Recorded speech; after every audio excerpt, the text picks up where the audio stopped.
بسم اللہ الرحمن الرحیم وَأَمَّا أَقْسَامُ الْعَرْضِ فَتِسْعَةٌ الکم والکیف والعین والمتى والاضافۃ والملک والوضع والفعل والانفعال. اما الکم فهو الذي يقبل المساوات واللا مساوات لذاته.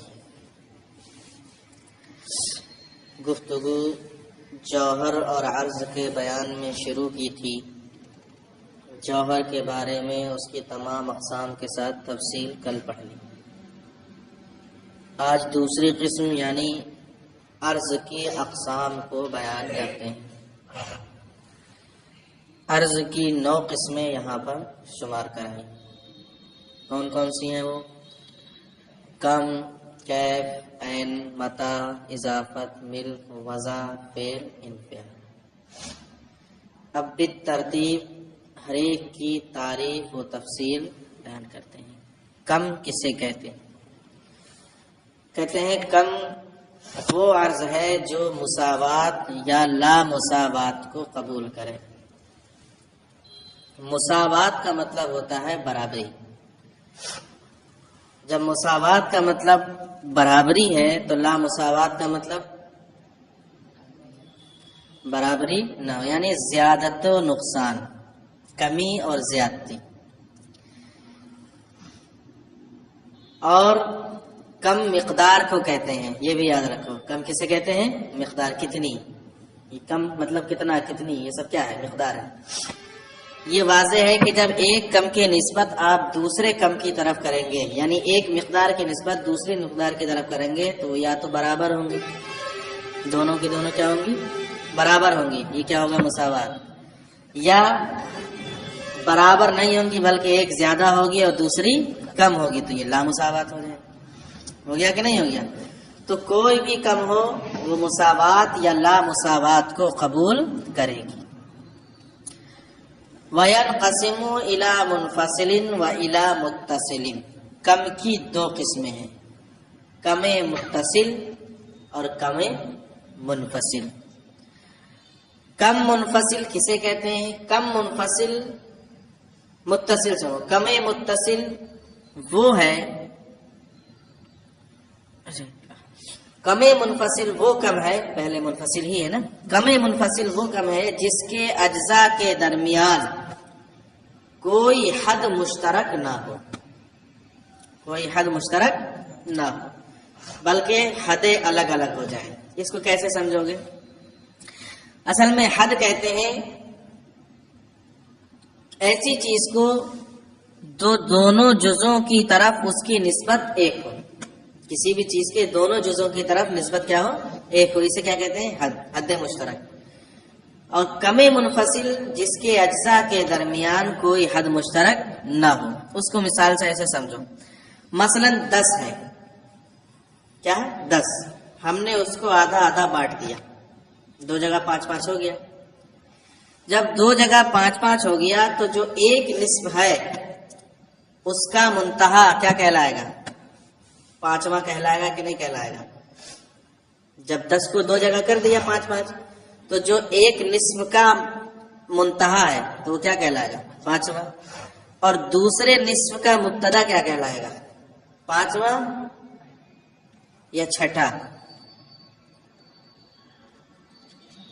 چھٹا نہ ہوگا. کیا ہوگا؟ چھٹا ہی نہ ہوگا. 5واں تو نہیں نہ ہو سکتا. ایک کا منتہا 5واں ہو گیا تو دوسرے کا مبدا یعنی مبتدا جہاں سے شروعات ہے 5واں تو نہیں ہو سکتا. تو حد مشترک ہوئی نہیں ہوئی نا. دونوں جزوں کے درمیان حد مشترک نہیں ہوئی. اور وہی ہے کہ کم منفصل وہ ہے جس کے اجزاء کے درمیان کوئی حد مشترک نہ ہو. تو ایک کا منتہا ہوا 5واں اور دوسرے کا مبدا ہو گیا چھٹا. دوسرے کا مبدا کیا ہو گیا؟ چھٹا. اگر وہ بھی 5واں ہی ہوتا، اس کا منتہا 5واں اور اس کا مبتدا 5واں، تو تنصیف ہوتی. ایسا ہو ہی نہیں سکتا تھا کہ وہ بھی 5واں رہے اور یہ بھی 5واں رہے. تب تو آدھا آدھا ہو ہی نہیں سکتا. وہ 5واں رہے گا تو یہ کیا رہے گا؟ چھٹا ہی رہے گا. اس کے علاوہ کچھ نہیں رہ سکتا. یہ ہے حد مشترک کا مطلب. تو کم منفصل جس کے اجزاء کے درمیان کوئی حد مشترک نہ ہو، لہذا متصل جس کے اجزاء کے درمیان کوئی حد مشترک ہوگی۔ کیسے پتہ لگے گا؟ جیسے نقطہ کو خط کے دونوں جزوں کی طرف آپ قیاس کیجئے۔ مثلا یہ خط ہے، خط کیا ہوتا ہے؟ یہ سطح ہے اور یہ کیا ہے؟ یہ خط ہے، اور یہاں جو ہوگا وہ کیا ہوگا؟ نقطہ ہوگا کہ نکل آئے گا؟ نقطہ کہلائے گا۔ ٹھیک ہے، ہم گئے، ہم نے کہا یہ خط اس کا منتہا ہے، اس خط کا منتہا ہے، اور اس کے دوسرے جز کی طرف آ گئے تب بھی ہم کہیں گے اس کا بھی کیا ہو جائے گا؟ یہ نقطہ ہی تو کہیں گے اس کو بھی، اس خط کا کیا ہے؟ یہ منتہا ہے۔ یا یہ کہیں کہ یہ نقطہ اس خط کے لیے مبتدا ہے، اور پھر ادھر سے شروع کر دیں، یہ نقطہ اس خط کے لیے کیا ہے؟ مبتدا ہے۔ دونوں ہو جائے گا کہ نہیں ہو جائے گا؟ تو یہ دونوں میں فرق نہیں ہوگا، تو یہ رہے گا حد مشترک۔ ٹھیک ہے، تو جس کے اجزاء کے درمیان حد مشترک ہو وہ متصل، اور جس میں اجزاء کے درمیان حد مشترک نہ ہو وہ منفصل۔ وَيَنْقَسِمُ إِلَى مُنْفَصِلٍ كَالْعَدَدِ، اور یہ منقسم ہوگا منفصل کی طرف جیسے کہ عدد، اور متصل کی طرف۔ ٹھیک ہے، اس کی مثال انہوں نے نہیں دی، وہی ہے نقطے والی خط کی طرف قیاس کر کے۔ پھر دو قسمیں ہیں کم متصل اور کم منفصل کی، قار الذات اور غیر قار الذات۔ یہ پڑھ چکے ہو۔ غیر قار الذات کس کو کہتے ہیں؟ زمانے کو، جس کے اجزاء وجود میں مجتمع نہ ہو۔ زمانے کے اجزاء وجود میں جمع نہیں ہو سکتے۔ 1 منٹ اگر ہو گیا تو اب دوسرا، پھر تیسرا، پھر 1 سیکنڈ، 2 سیکنڈ، اجزاء وجود میں جمع نہیں ہو سکتے، لہذا قار الذات کہتے ہیں۔ قار الذات وہ ہوتا ہے کہ جس کے اجزاء ایک ساتھ موجود ہوں، جس کے اجزاء ایک ساتھ، یہاں کچھ نہیں دیا ہے تفصیل اس سے، بس تقسیم کرتے چلے گئے ہیں۔ ٹھیک ہے، جس کے اجزاء وجود میں تو مجتمع ہوں، لیکن اگر ان کو الگ الگ فرض کیا جائے، ویسے تو وہ جمع ہے لیکن ہر ایک اپنے اپنی جگہ پر الگ الگ ممتاز رہے گا، ہر ایک اپنی اپنی جگہ پر کیا رہے گا؟ ممتاز رہے گا، الگ الگ ہو جائے گا۔ اسے کہتے ہیں قار الذات۔ اور غیر قار الذات جس کے اجزاء وجود میں جمع نہ ہو، جیسے زمانہ۔ ٹھیک ہے، تو اب اس کی مثال خط، قار الذات کی مثال کہتے ہیں یہاں پر خط۔ تو خط کے اجزاء وجود میں تو جمع ہو سکتے ہیں، خط کے جتنے بھی اجزاء ہو سکتے ہیں یہاں سے وہاں تک ایک لکیر کے، سب ایک ساتھ ہیں، لیکن 1 2 3 4 آپ اس کو اس طرح نشان لگاتے چلے جائیں تو سارے اجزاء الگ الگ ہو سکتے ہیں کہ نہیں ہو سکتے؟ ممتاز ہو سکتے ہیں۔ پھر ان کے قار الذات جیسے وَهُوَ الْمِقْدَارُ، اور یہ مقدار ہوگی، کالخط، سطح، شکل۔ وَإِلَى مُتَّصِلٍ غیر قار الذات، اور دوسری قسم ہے متصل غیر قار الذات، وَهُوَ الزمان، وہ کیا ہے؟ زمانہ، اس کے اجزاء وجود میں جمع نہیں ہو سکتے۔ وَأَمَّا الْكَيْفُ فَهُوَ، اب یہاں سے آسان ہے، فَهُوَ هَيْئَةٌ فِي شَيْءٍ لَا تَقْتَضِي لِذَاتِهِ قِسْمَةً وَلَا نِسْبَةً۔ کیف ایسی چیز ہے جو بساط تقسیم کو قبول ہی نہیں کر سکتی۔ کیف کسے کہتے ہیں؟ رنگ، ہرا، لال، پیلا، یہی کیفیت ہے۔ ٹھیک ہے، ہرا، لال، پیلا، یہ کیفیت کبھی بھی بذات تقسیم کو قبول نہیں کر سکتی۔ ہاں، کم کی طرف نسبت کرتے ہوئے تقسیم کو قبول کرے گی۔ مثلا یہ والا ٹوپا زیادہ لال ہے، ٹھیک ہے، برخلاف تمہارے رومال میں جو نشان پڑے ہوئے ہیں اس کے۔ تو اب یہ جو تقسیم ہو رہی کمی زیادتی کی، کیف کی ڈائریکٹ بذات نہیں ہو رہی ہے، کس کی وجہ سے ہو رہی ہے؟ اس مقدار کی وجہ سے، اس ٹوپے کی وجہ سے، اس کی وجہ سے۔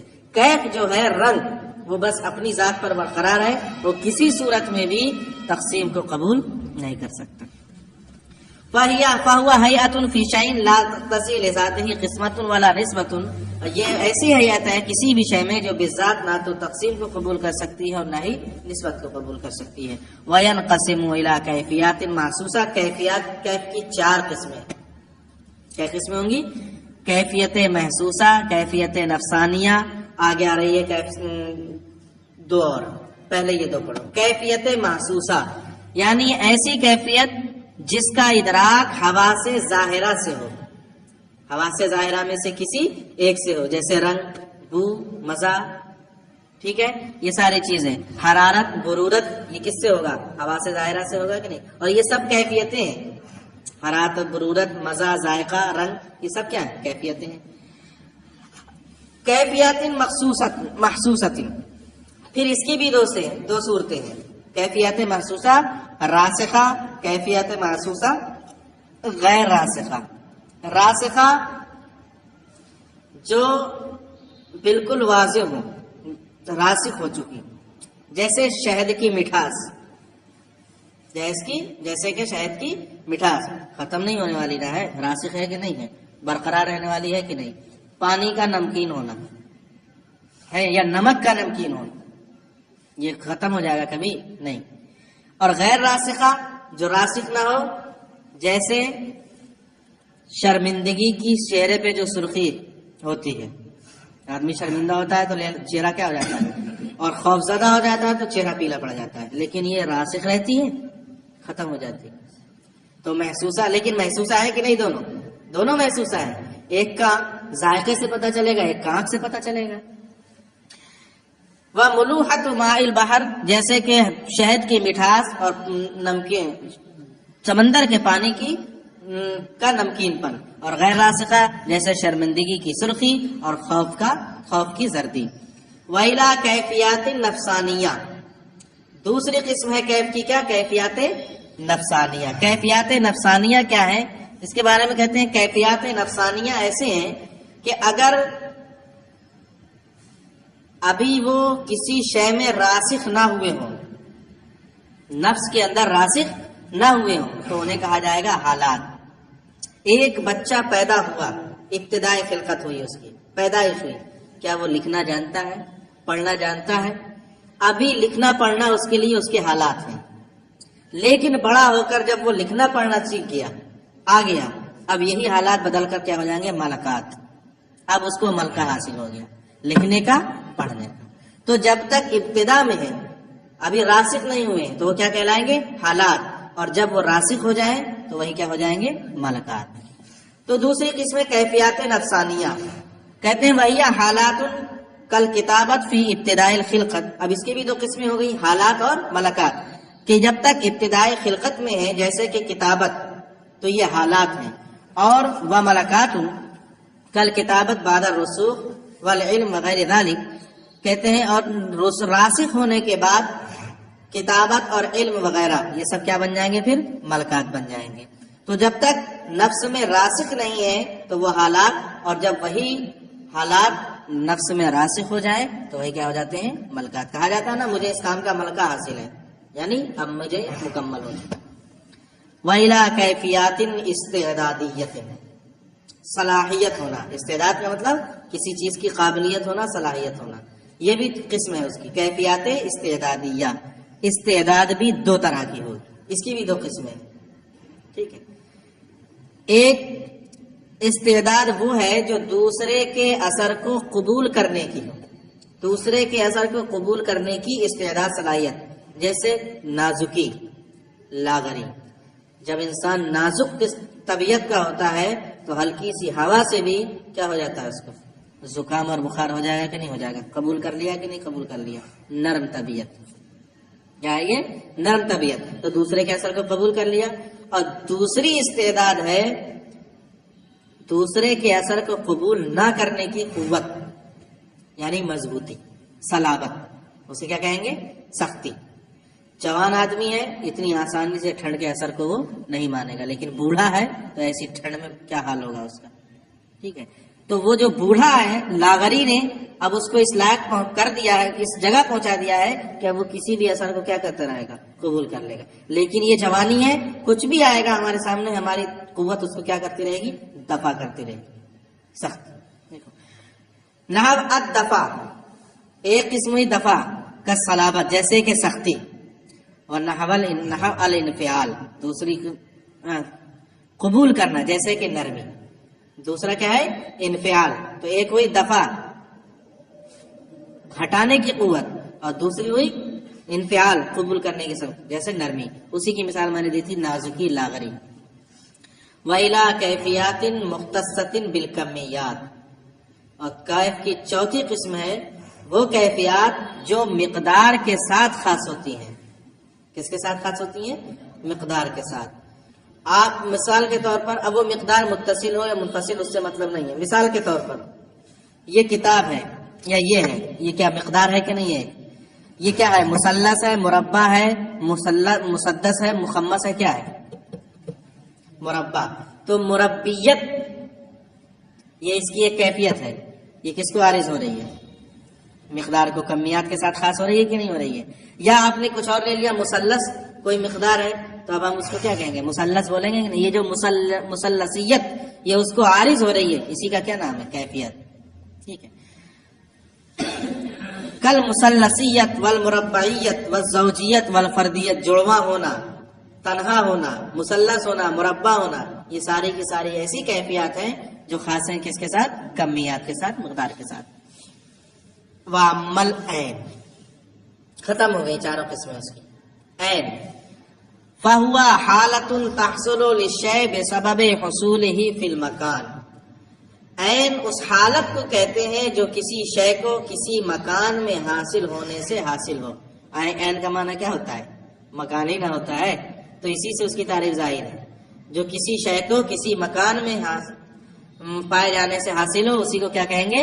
عین. آپ مجھ سے پوچھیں اینا کنتا، آپ کہاں؟ تو یہ جو حالت ہے یہ عین کی حالت ہے. کسی عین میں ہے نہیں، کسی مکان میں ہے کہ نہیں.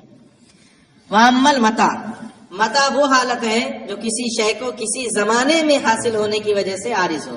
بالکل ہے. متا کیا ہے؟ زمانہ، کب.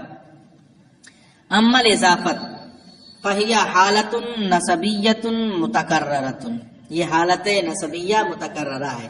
اصل تعریف یوں کرو، ایسی حالت یعنی وہ نسبت جس کا تعلق ادراک دوسرے کی نسبت کی طرف قیاس کرنے سے، یعنی ہر ایک کا تعلق دوسرے پر موقوف ہو. جیسے ابوت اور بنوت. بیٹا ہونا تب تک نہیں ہو سکتا جب تک کہ باپ نہ ہو، اور باپ تب تک نہیں کہا جا سکتا جب تک کہ بیٹا نہ ہو. تو دونوں ایک دوسرے پر کیا ہے؟ موقوف ہے. اسی کو کیا کہیں گے؟ اضافت. وَأَمَّا الْمِلْكُ فَهُوَ حَالَةٌ تَحْصُلُ لِلشَّيْءِ بِسَبَبِ مَا يُحِيطُ بِهِ. ملک اس حالت کو کہتے ہیں جو شے کو کسی ایسی چیز کے سبب حاصل ہو جو اس کو گھیرے ہوئے ہو. ملک اس حالت کو کہتے ہیں جو شے کو کسی ایسی چیز کے سبب حاصل ہو جو چیز اس شے کو کیا کرے ہوئے ہو. آدمی نے امامہ باندھ لیا، ٹھیک ہے، یا کرتا پہن لیا. تو امامہ باندھنے کے بعد یا کرتا پہننے کے بعد جو اب حالت بن رہی ہے اسی کو کیا کہیں گے؟ ملک. اور اتنا ہی نہیں، اس چیز کے منتقل ہونے سے یہ بھی منتقل ہوتی رہے. تو اگر وہ منتقل ہو رہا ہے تو یہ بھی منتقل ہوگا، یہ بھی منتقل ہوگا. ہوگا کہ نہیں ہوگا؟ اسی کو کہیں گے ملک. وہ احاطہ، اور یہ احاطہ کیے ہوئے نہیں، صافہ بھی احاطہ کیا رہے گا، کرتا بھی اس کا کیا کیا رہے گا؟ احاطہ کیا رہے گا. ملک وہ حالت ہے جو کسی شے کو کسی ایسی چیز کے سبب سے حاصل ہو جو اس کا احاطہ کیے ہوئے ہو. وَيَنْتَقِلُ بِانْتِقَالِهِ، اور اس کے منتقل ہونے سے یہ بھی منتقل ہو جائے. كَكَوْنِ الْإِنسَانِ مُتَعَمِّمًا وَمُتَقَمِّصًا، جیسے کہ انسان کا امامہ باندھے ہوئے ہونا یا قمیص پہنے ہوئے ہونا، کرتا پہنے ہوئے. وَأَمَّا الْوَضْعُ فَهُوَ حَيَّةٌ حَاصِلَةٌ لِلشَّيْءِ بِسَبَبِ نِسْبَةِ أَجْزَائِهِ بعضها إلى البعض وبسبب نسبتها إلى الأمور الخارجية كالقيام والقعود. یہ بھی آسان ہے. وضع، وضع کہتے ہیں ایسی حیت کو جو کسی شے کے بعض اجزاء کے بعض اجزاء کی طرف نسبت کرنے سے حاصل ہو، اس حالت کو وضع کہتے ہیں. یا اس کے اجزاء کی نسبت خارج کی طرف کرنے سے حاصل ہو، اس کو وضع کہتے ہیں. مثال کے طور پر قیام اور قعود. ہم جب بیٹھے ہوئے ہیں ابھی تو ہمارے پیر یہ ہیں، ان کی نسبت اس وقت سر کی طرف ہے، تو سر اس وقت پیروں سے کیا ہے؟ قریب ہے کہ دور ہے؟ قریب ہے. اور ابھی ہم کھڑے ہو جائیں، اب سر کی نسبت پیروں سے کیا ہو جائے گی؟ تو بعض اجزاء کی نسبت بعض کی طرف کرنے سے جو حالت حاصل ہو اسی کو کیا کہیں گے؟ وضع. تو یہ تو بعض اجزاء کی نسبت بعض اجزاء کی طرف ہوئی، اور کبھی کبھی بعض اجزاء کی نسبت خارج کی طرف. ابھی ہم بیٹھے ہوئے ہیں تو چھت کی دوری ہم سے سر سے کیا ہے؟ دور ہے. ابھی کھڑے ہو جائیں تو اب یہ چھت کی دوری کیا ہو جائے گی؟ قریب ہو جائے گی کہ نہیں قریب ہو جائے گی؟ تو اب یہ جو مثال ہوئی یہ خارج کی طرف نسبت کرنے سے ہوگی. کہتے ہیں وضع وہ حیت ہے جو حاصل ہو کسی شے کو اس کے بعض اجزاء کی نسبت بعض کی طرف کرنے سے یا بعض اجزاء کی نسبت دوسرے امور خارجیہ کی طرف کرنے سے. جیسے کہ قیام و قعود. وَأَمَّا الْفِعْلُ فَهُوَ حَالَةٌ تَحْصُلُ لِلشَّيْءِ بِسَبَبِ تَأْثِيرِهِ فِي غَيْرِهِ كَالْخَاتِ مَا دَامَ يَبْقَى. فعل کسے کہتے ہیں؟ فعل کہہ رہے ہیں، فعل اس حالت کو کہتے ہیں، یعنی فعل وہ حیات ہے کہ جو کسی مؤثر پر غیر میں تاثیر کرنے کے سبب سے طاری ہو، کسی غیر میں اثر کرنے کے سبب طاری ہو جب تک وہ اثر کرتا رہے. مثلا کاٹنے والا جب تک کاٹتا رہے تو جو حالت طاری ہو رہی ہے اسی کو کیا کہیں گے؟ فعل. اور فعل ہو رہا ہے کہ نہیں ہو رہا ہے؟ ٹھیک ہے. کاٹنے والا جب تک کاٹتا رہے، یہی جو کاٹنے کا وہ ہے اسی کو کیا کہیں گے؟ فعل. اور اسی سے تمہیں اب انفعال کی تعریف سمجھ میں آ جائے گی. کسی دوسرے کا اثر قبول کرنا جب تک کہ وہ دوسرا کرتا رہے، یعنی یہ اثر قبول کرتا رہے، اسی کو کیا کہیں گے؟ انفعال. جیسے لکڑی کا کٹتے رہنا جب تک کہ کوئی دوسرا اس کو کاٹتا رہے، تو یہ اثر کو قبول کرتی رہے گی کہ نہیں کرتی رہے گی؟ اس وقت جو حالت ہے اسی کو کیا کہیں گے؟ انفعال. فعل وہ حالت ہے جو کسی شے کو کسی دوسرے میں تاثیر کرنے کے سبب سے حاصل ہو، جیسے کہ کاٹنے والا جب تک کہ وہ کاٹتا رہے. وَأَمَّا الْإِنْفِعَالُ فَهُوَ هَيْئَةٌ تَحْصُلُ لِلشَّيْءِ بِسَبَبِ تَأَثُّرِهِ عَنْ غَيْرِهِ كَالْمُتَسَخِّنِ مَا دَامَ يَتَسَخَّنُ. کہتے ہیں اور انفعال وہ حالت ہے، حیات ہے کہ جو شے کو دوسرے کا اثر قبول کرنے سے حاصل ہو، جیسے کہ گرم ہونے والی چیز جب تک کہ گرم ہوتی رہے. ٹھیک ہے. اب اس کو کوئی گرم کر رہا ہے تو جب تک گرم ہوتی رہے گی ایک اثر کو کیا کرتے رہے گی؟